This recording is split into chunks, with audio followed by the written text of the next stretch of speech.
කාලය අපිටත් නොදැනීම ඉක්මනටම ගෙවිලා යනවා.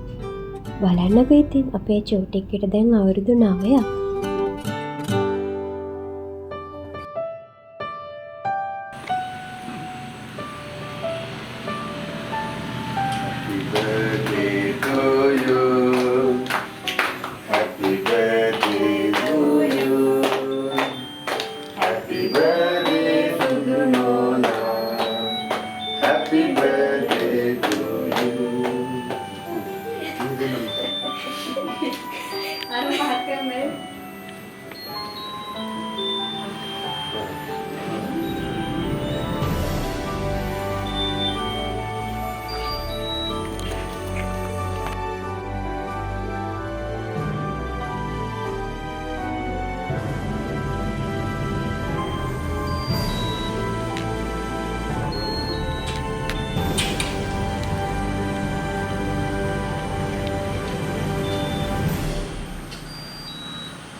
ඇත්තටම මං හරි ලස්සන ව්ලොග් එකක් අරන් එන්න හිටියේ.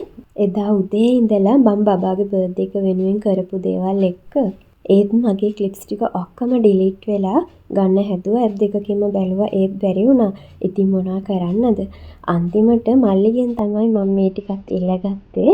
ඉතින් එදා රෑ නම් අපි ලොකුවට පාටි දැම්මේ නැහැ. කේක් එකක් කැපුවා විතරයි.